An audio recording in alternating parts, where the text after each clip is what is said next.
So now the Spanish situation.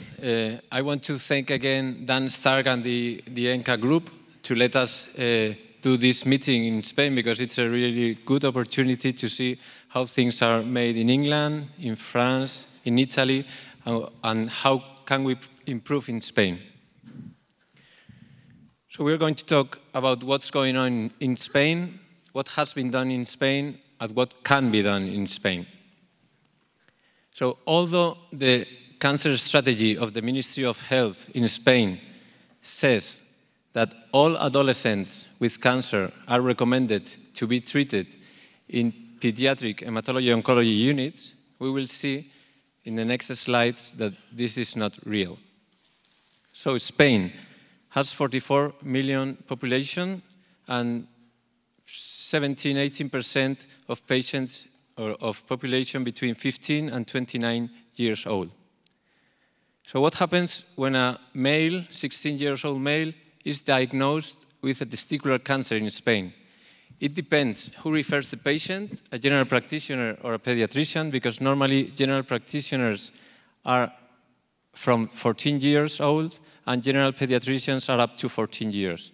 So it depends on who refers the patient to the hospital, and depends in what province we have, because there are provinces, we will see, that the pediatric units take until 14 years, 16 years, or 18 years old. So the patient can go to a pediatric oncology unit and be treated with a pediatric protocol, or to an adult oncology unit and be treated with an adult protocol. So in 2010, like Italy, we started in the Spanish Society of Pediatric Hematology Oncology an adolescents committee. That started with 7 pediatric oncologists, and during these years, many people have joined the group, and the best thing is that people from medical oncology, some from hematology, and now we are more than 15 members. So the first thing we did a national survey in pediatric hematology oncology units, because we wanted to know from where we were going to work. So we have a big problem in Spain, that there are too many units that treat patients with cancer, children with cancer. We have 40 units. So we had a very good rate of response. 39 out of 40 units responded to the survey. So I will tell you some questions we did, like what's the upper age limit in your unit? We saw that 43% of the units just treated patients up to 14 years old. So we knew that the strategy of cancer couldn't be done. And some of them, 35%, would treat up to 18 years. When we asked at your hospital which specialists treat adolescents with hematological malignancies from 14 to 18 years, 50% of the adolescents are treated by adult hematologists. And when we asked the same with solid tumors, we saw that 46% of the patients were treated by adult oncologists. Does your unit have a doctor who takes care specifically of the adolescents with cancer? 98% no. But I think more important, does your unit have specific facilities for adolescents with cancer? Only 2 units in Spain had, and the rest didn't have. What about a psychologist specifically for adolescents with cancer? Well, only 2 units had. And one important thing, if the patients are over 18 years old and they have pediatric tumors, will they ever be accepted in your pediatric unit? Well, exceptionally or never, 70%. So what we started last year, we wanted to do the same, but with the adult units. This is more difficult because there are a lot of more units from oncology, hematology, and radiotherapy. So we are continuing doing the survey, but I will show you some preliminary results. And we were asking about patients from 14 to 13 years. We have now 58 responses, most of them, half of them from medical oncology, 34% from hematology, and some from radiotherapy. So the same question, from what age does your unit accept patients? Half of them from 18 years and 40% from 14 or 16 years. And how many new patients they have between 19 and 30 years? Well, most of them between 10 and 20 cases. When we asked if there was a pediatric unit in the hospital, 50% of the units said yes, and we wanted to know how were the links with the pediatric oncologists. And well, no relation, 20%, but most of the units had good or not bad or very good relation. So does your unit have specific facilities for AYA? No, 88%. So I think with these two surveys we can say that there are no facilities for this group of patients in Spain. And does your unit have a doctor who takes care specifically for these patients? 18% yes, but still 82% no. And what about psychologists? Well, normally they told us that in 70% of the cases, these patients are seen by the same psychologist as other adults. We have to remember that the median age of the adult oncology is 60 years. So, and this is very interesting, what type of treatment do you use in AYA patients with typical pediatric tumors? Because as you've seen in the talk with Dan, there is a lot of evidence that says that adult oncologists treated with pediatric protocols have better results. So 62% of the patients with pediatric tumors are treated still with adult protocols. And another thing we have been talking about, what percentage of AYA patients are included in clinical trials at your unit? Well, in 75%, less than 25% of the patients are included in clinical trials. So we were talking also about registry. Is there a registry for these patients? Well, in Spain we have the same problem as Valerie told us in France. We have a very good pediatric national registry, but we have some adult oncology registries, but not a whole one. So we went to the pediatric registry that is in Valencia, and it's headed by Rafael Peris. And we saw in the last 31 years how many patients between 15 and 19 were registered. And only 1,000 patients in 31 years. So the total expected number would be in 31 years around 350 patients every year, 10,000. So only 10% of the patients treated in Spain are registered in the pediatric registry. And when we asked the adults what percentage of patients were registered in cancer registry at their units, well, in 52%, all of the patients. But in the other 50%, well, less than 50 or 25% of the patients. So we have a lack also in the registry. But we have done some things. In May 2012, there was the new web page for adolescents and young adults with cancer, and that's the name of the web, and it's also in English. So this is very interesting because there is some information in general about cancer, about radiotherapy, about oral care, about day hospital. And there are some testimonies from the patients where they tell us their experience. And what I think is more important, there are frequent asked questions. Things that we may think they are not important, but that they are very important for the patients. Things like how many people can I invite in my house while I am in chemo, or if I can go swimming, can I practice sports, can I wax when I am under treatment, now that my hair has grown, can I get highlights, so things that are important for them. And also they can ask questions to us.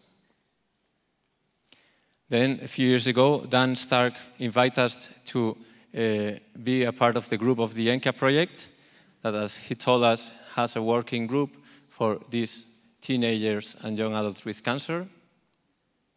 And then in September 2012, I think it was the highlight of these last years, was the Patient Association. Recently we had the web page, that this is it. And, well, this is an association where the patients can get all the information. This is the web page, and they have done many things like going to concerts or makeup during chemotherapy, because as you know, these patients have a lot of problems with the physical aspect. Parties, and well, we all think and we all know that it's very important to these patients share their experience with other patients. And there are also some videos, like in Italy, for making up during day, for a night party, etc., etc., and some talks we've done in Spain. And these talks here will be also in the web. So what are the future plans? Well, I think the Association of Patients has to grow up, and I think also this is a very good opportunity to do a medical group, like France and Italy has said. I think this is a very good point to start working, not just as the committee we have, but a national platform that will take this for the next following years. Also, we should start an AYA registry in Spain. We should improve the access to clinical trials, and why not in the future have AYA units. And when we ask the adults if they think setting up hematology-oncology units specifically for AYA patients would be helpful, in 93% of the cases, they say yes. So probably it would come up. Because we have to remember that they don't want to share room with the older people, but either they don't want to share room with the babies. They just want to be between them. So maybe in the future, when this happens, and when a 16-year-old male with testicular cancer is diagnosed, he will receive a protocol specific for him. Either he goes to the pediatric oncology unit, either he goes to an adult oncology unit, or maybe in the future we will have AYA units. And muchas gracias. And well, if you have any questions.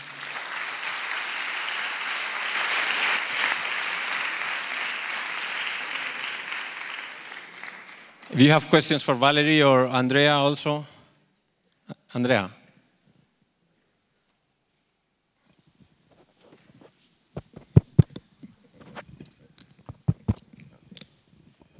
A question for myself, not for you.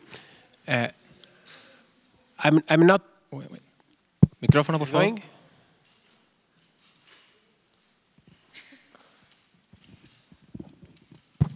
Okay. In your last slide, you talk about AYA protocol. And I'm not sure about this point.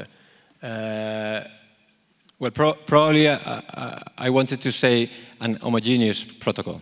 I mean, a unique protocol for these patients. Pediatric protocol, but all patients receiving the same protocol. Yeah. Okay. Any more questions? Valerie?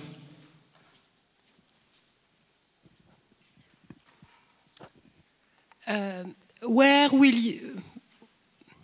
you get the money for the AYA registry?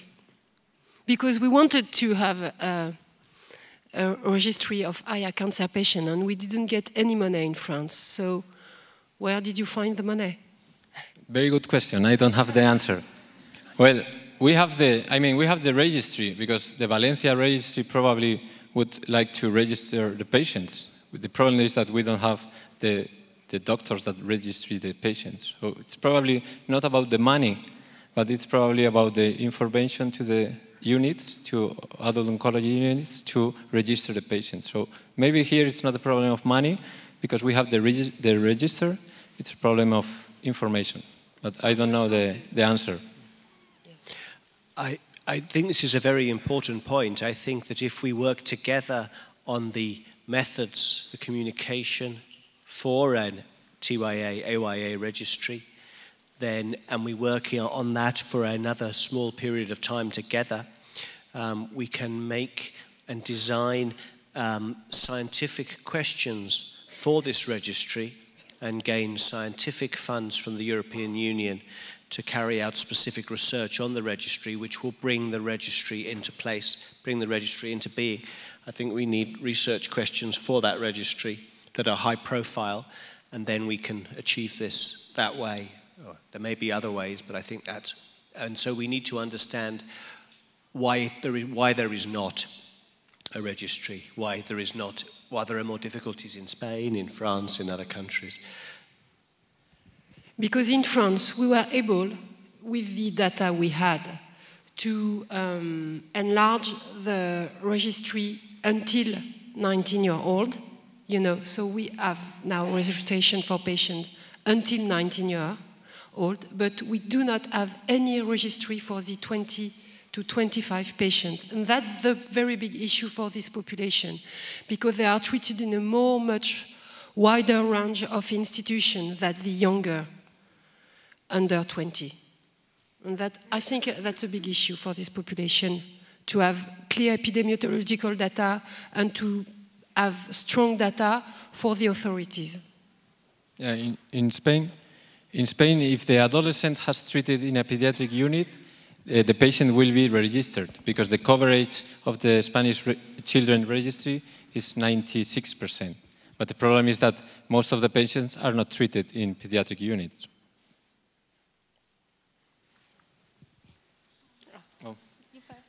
Okay, so sorry. We are in the Czech Republic. We have a little bit different problem because we have National Cancer Registry. It means each patient with cancer diagnosis is registered. Doesn't matter if it is child, adolescent, or old man.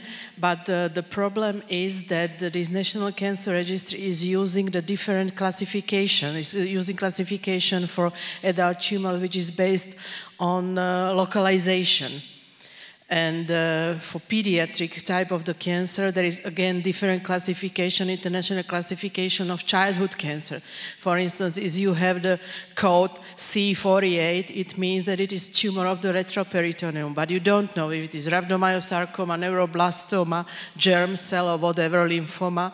So now we try to do the fusion, that we have the registry of pediatric cancer, and it means up to 20 years. And we try to make the fusion with this National Cancer Registry to get the real number of the patients in adolescent and young adult age. So we are cooperate with other units, because even if you want to be the best one, you cannot say that each young patient is treated in pediatric or adolescent unit. It could be treated somewhere else, in an adult unit or somewhere else. So if we want to make the real data, we have to make the fusion from the adult registry and our specific pediatric registry, and to make the fusion with this classification as well. Thank you.